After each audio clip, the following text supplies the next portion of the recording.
Pernah nggak sih kalian membayangkan kalau sebuah aroma bisa mengendalikan kehendak manusia atau bahkan menjadi kunci menuju keabadian? Hai semuanya, perkenalkan nama aku Hafida Nuraini dengan NPM akhir 072. Hari ini aku mau mereview salah satu buku terbaik yang pernah aku baca. Dan buku ini tuh ditulis oleh D. Lestari, yaitu Aroma Karsa. Buku ini tuh pernah memenangkan Book of the Year di tahun 2018. Dan jujur ya, setelah baca ini, aku yakin deh pandangan kalian tentang indera penciuman nggak akan lagi sama. Kenapa? Karena buku ini tuh bukan sekedar cerita romansa, tapi sebuah penggambaran epik yang menggabungkan sejarah, mitologi Jawa, dan sains penciuman.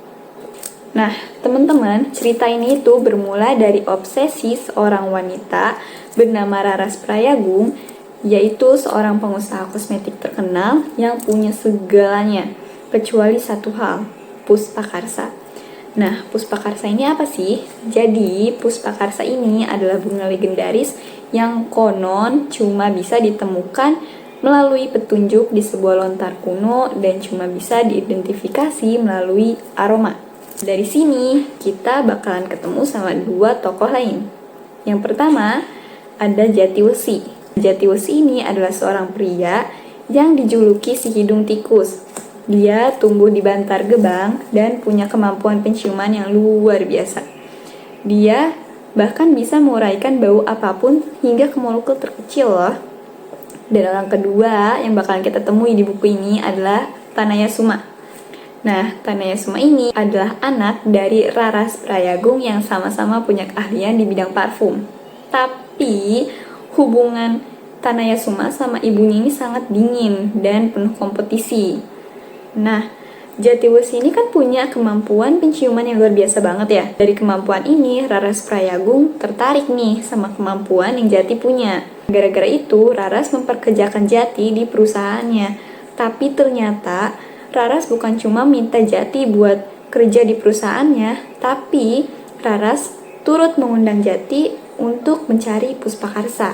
Dari sini nih petualangannya dimulai, yang membawa Jati dari laboratorium canggih punya Raras Prayagung hingga ke pedalaman hutan Gunung Lau yang mistis.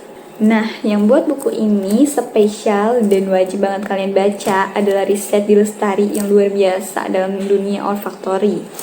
D. Lestari berhasil mendeskripsikan bau dari mulai bau yang busuk sampai ke wangi parfum mewah dengan detail banget. Sampai kita merasa kalau kita tuh bisa mencium aroma-aroma itu. Padahal kita cuma baca lewat kata-katanya aja. Tapi perlu diingat ya, buku ini bukan cuma soal parfum. Karena kita bakalan ketemu sama konflik yang makin panas setiap ganti bab. Dari sini, makin kesini tuh kalian bakalan ketemu sama misteri masa lalunya Jati. Dari mulai asal-usul dirinya yang ternyata berkaitan dengan rahasia gelap keluarga Prayagung.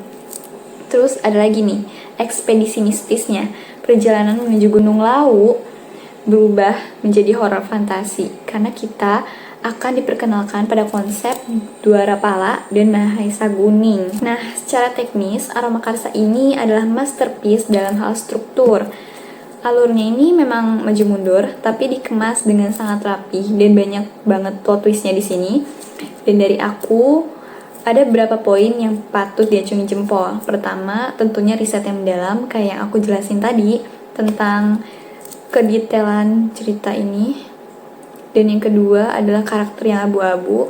Jadi di buku ini nggak ada tokoh yang bener-bener malaikat. Contohnya aja Raras Prayagung, dia itu salah satu antagonis atau mungkin bisa dibilang protagonis, dan bahasanya itu sangat-sangat indah. Deskripsi aromanya puitis tapi tetap mudah dicerna. Jadi kalau kalian suka cerita petualangan yang dibumbui elemen supranatural, sejarah, dan ada sedikit romansa yang slow burn, Aroma Karsa ini wajib masuk daftar bacaan kalian ya. Karena buku ini mengingatkan kita bahwa ada loh hal-hal di dunia ini yang sebaiknya tetap menjadi misteri.